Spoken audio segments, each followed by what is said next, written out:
President Trump in the middle of the Sears Tower and the John Hancock? It's right about in the middle. And hey, it's funny, my Roku didn't show me this fucking episode of Saturday Night Live. It seemed like on their 50th anniversary, the episodes I saw, it seemed like they were kind of being supportive of Trump. But Tom Hanks is a little pussy-ass fucking cupcake. Tom Hanks is a little pussy boy, cupcake, probably pedophile. Run, Forrest, run, you're a pedophile. Here, let me play this. I didn't say this. Can I say something? Folks went to the church. I gotta make it louder. Hold on. Let me make it louder. It's too quiet. It's so goddamn quiet.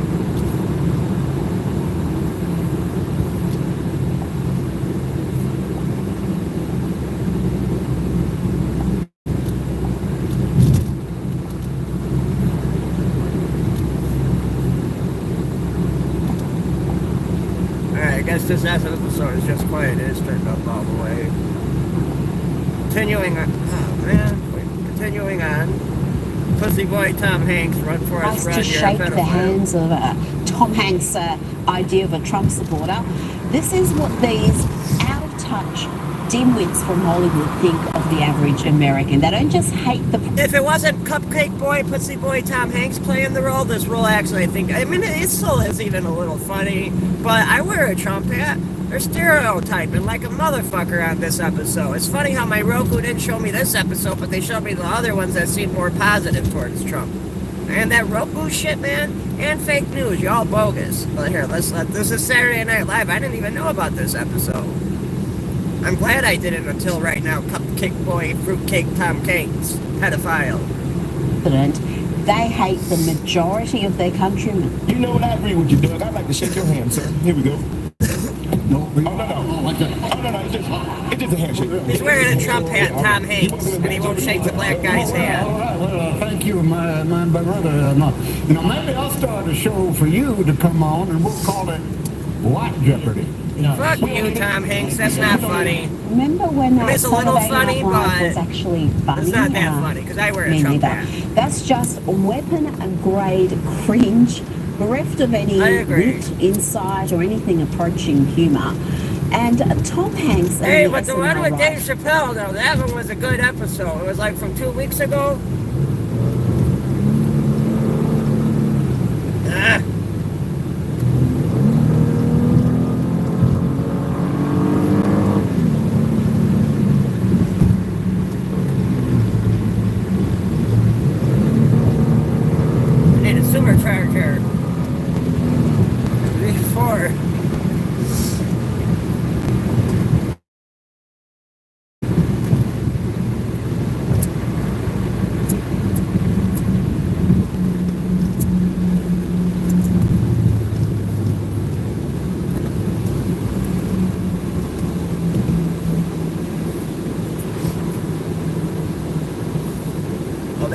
think that's the average Trump voter, including the vast coalition of migrants who voted for Trump. They consider them all, dumb and racist?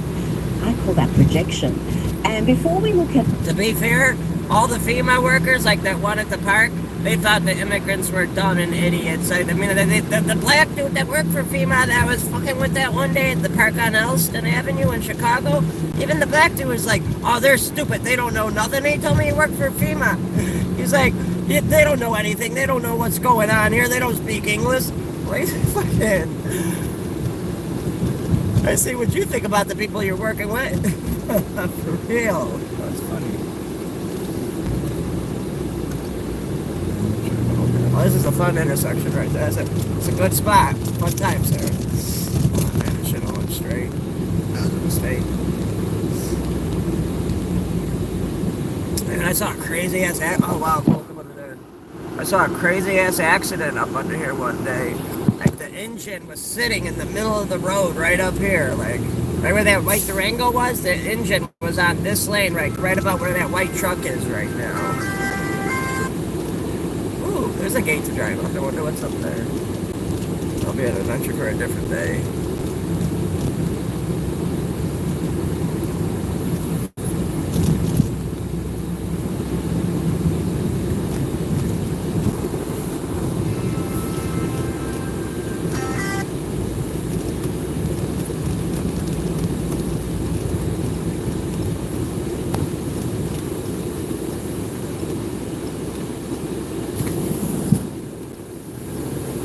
celebrities embarrassing themselves. Let's see how average Americans reacted to President Trump, this time at Daytona. Listen for the crowd reaction when Donald Trump was on the big screen during the anthem. Exactly like what happened at the Super Bowl. I didn't even know he went to that.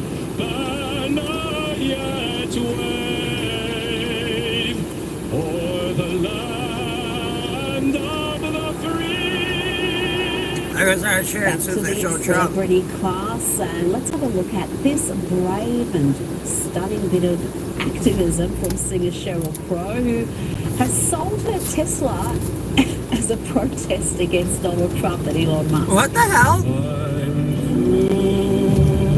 Hey, I got a joke for you. If Abraham Lincoln and Donald Trump ever met, do you know something the most important thing Trump could ever teach Abraham Lincoln ever in his life? The exact right moment to turn your head. Get it? If Abraham Lincoln and Trump ever met, he could have taught Abraham Lincoln, look, man, you gotta turn your head at just the right angle at just the right time. That's funny. That is a funny joke. Hey, but I'm glad Trump's safe from that, though. But continuing on. Oh, this is about, what's her face selling her Tesla. Yes. It's funny. So, before she was all about Tesla, and now she's selling her Tesla because fucking she's buddy. See, that just shows you, like, that's like even like Whoopi Goldberg. Whoopi Goldberg was freaking Trump's friend, and then as soon as he ran for president, she hated him for she got that Trump derangement syndrome that people got. There's more. She had to virtue signal about donating the proceeds to leftist media outlet NPR. Just so brave and stunning. Now let's go to Rachel Maddow at the lunatic asylum that identifies as MSNBC. Listen here as she beclowns herself with this bit of fake news. Elon Musk has apparently somehow convinced the United States government, specifically the United States Department of State, MSNBC, fake news, that the taxpayers of the United States of America should spend $400 million buying, quote, armored Tesla production units. Isn't it great and definitely not at all illegal or profoundly corrupt? Definitely not ripping us all off to pay themselves, right? Okay, now let's hear what it was really meant. Corrupt, illegal, outrageous. Except there's one little problem, Rachel. Let Fox News' Jesse Waters fill you in on a pertinent fact. Donald Trump didn't give that contract to Elon Musk. Joe Biden gave it to him. It was Joe Biden, Rachel. It was Joe Biden. Just more misinformation from. Oh wow, that's some more Washington fake ass news. Delusion Joe website Biden right gave it to now. him, not Trump. Now But let's they take tried in saying it the was Trump. activists with this That's what I'm saying. This fucking them news be lying. What the fuck is that? Do not purposefully misgender trans people. You do not get to decide how someone identifies. My pronouns are preferred. They are What the mandatory. fuck is that thing? No, What in the fuck was that? Hold Here's on. one with Michael Knowles. What the fuck was that Convinced the thing? United States government, specifically What the the fuck United is that States thing? But Department of State. hold on. I gotta look at The that thing again. It looked like a taxpayers of the United gremlin. States of America should spend $400 million. Alright, we already know that's a lie. Alright, come on. I'm gonna see the gremlin again. Sorry, no, it didn't happen, and they deserve them. Michael Knowles as the patience of the saint. Through him, you can find personalized. Oh, sorry, I ain't running ads. I'm not getting paid from YouTube yet. Gotta wait a little bit A longer. little trip down memory lane to Donald Trump's first term when he warned the Germans about becoming too reliant on Russian energy. Germany will become totally dependent on Russian energy Which is bad for if Germany. it does not immediately change course. Here in the Western Hemisphere, we are committed to maintaining our independence from the encroachment of expansionist foreign powers. The German contingent thought that was hilarious, and the man you can see sitting at the front there, laughing his silly little head off, is Christoph Fuchsen. The guy from Laughing Germany? and thinking it was all one big fat joke. Now remember him, because I'm going to come back to him. And as you know, Trump was right. Germany's dependence on Russian energy has been disastrous for the nation in recent years. I would But do think you so. think the Germans have learned to listen to good advice? No.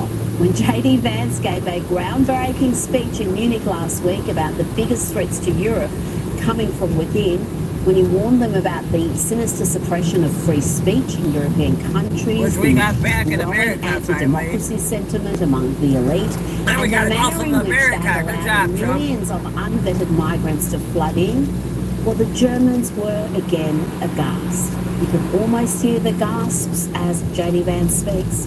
No voter on this continent went to the ballot box to open the floodgates to millions of unvetted immigrants. Right, I But didn't you vote know that. what they did vote for? In England, they voted for Brexit, and agree or disagree, they voted for it.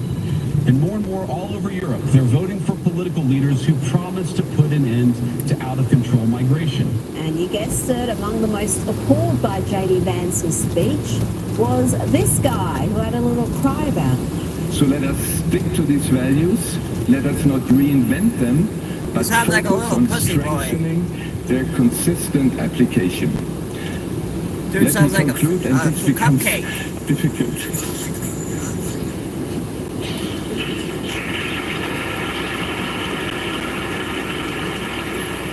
Yes, that's Christoph Hugson again. And you think those tears are for his nation or for Europe, which he helped damage alongside Ms. Merkel? Well, you'd be wrong. The tears were for himself because the German diplomat is stepping down from his illustrious position as chairman of the Munich Security Black Conference. here, by the way. Hit thumbs Joining up. me You now already is came in. We Newsweek covered senior some stuff. You editor at already large missed and it. Article 3 project senior counsel Josh Hammer. Josh, the Germans just refuse to listen to good advice. Rita, it would not be the first and it's not going to be the last time that the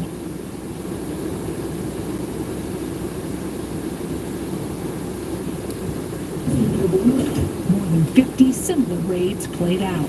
Part of what Crackdown on hate prosecutors say speech. is a coordinated effort to curb online hate speech in Germany. We're doing a Josh, raid I'd on your be house in willing to Germany if you bet got hate money speech? that many of those online posts aren't even racist, given stating facts Man, about I would not want to crime live in rates and Germany. immigration levels is considered hate speech. Oh, someone a in some cupcake? quarters. You're But gonna when have you your watch house. that, They have a SWAT team at your house. for precisely calling what someone a J.D. Vance cupcake? was talking I'm good, about. I'll never this go to Germany. crackdown on free speech, this suppression of citizens who are concerned about what's happening to their country.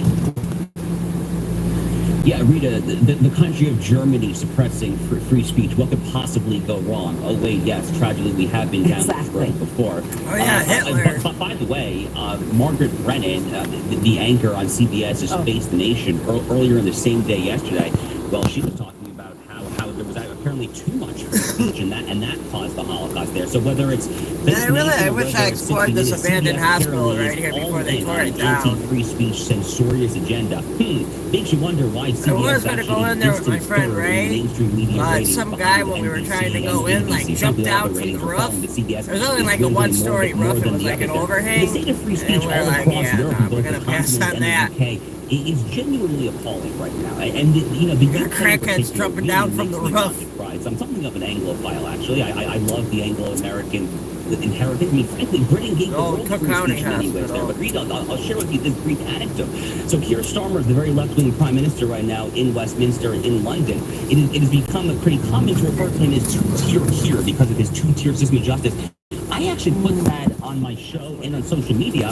I had a friend who's a lawyer in London, Rita, get a load of this. He messaged me and said, Josh, you should take that down. I said, what are you talking about? He said, you won't believe it, but because of the long-arm jurisdiction statute that Britain has these days, we could be prosecuted for that. For me tweeting here from the United States that Keir Starmer is two-tier Keir. That's the state of so-called free speech in the UK. So wait, would they come get him from the U.S. or would they get him when he goes back to the U.K.? In Germany, based on what we just saw, I think it's actually even worse.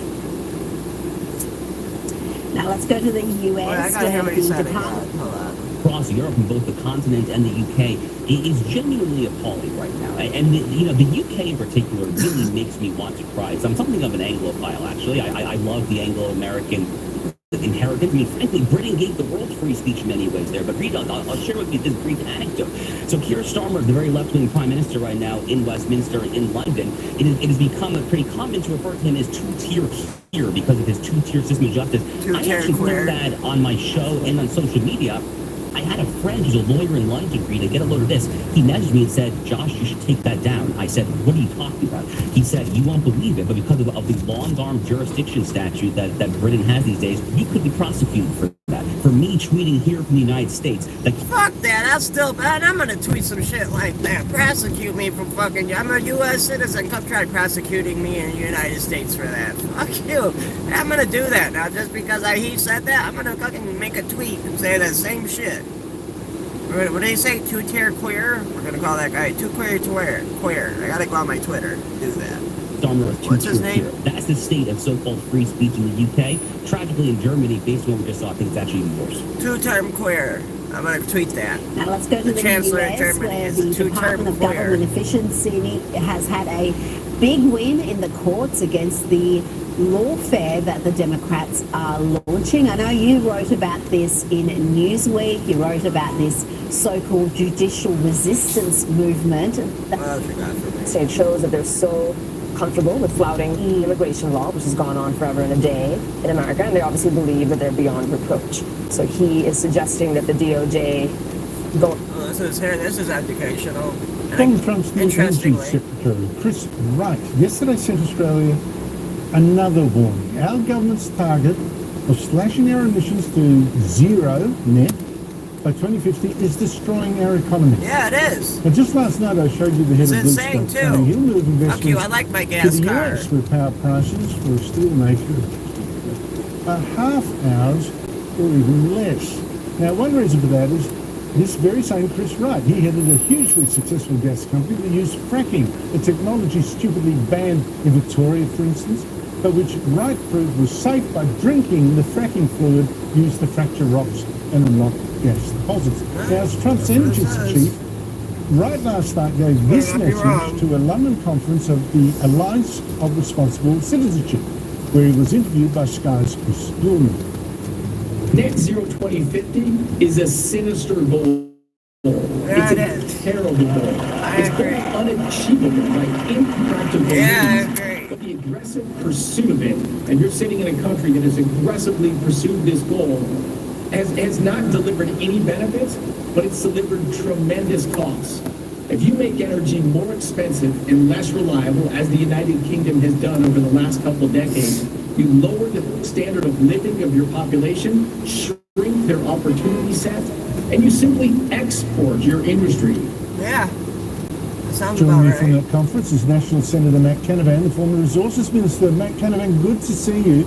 Is Chris Wright correct? I think he's absolutely right, Andrew. Obviously, I've been opposed to net zero from the get-go, and the point Chris was making is it is a sinister goal because it hurts the poorest among us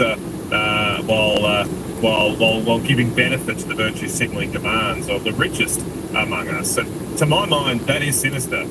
We should have public policies that seek to lift the poorest among our society up and help make their lives easier. But what we've seen in our own country in Australia, and certainly here in the United Kingdom, is ever since our new video, like, subscribe, share, thumbs up. This fantastic net zero goal, people's lives have been made a lot worse. Energy prices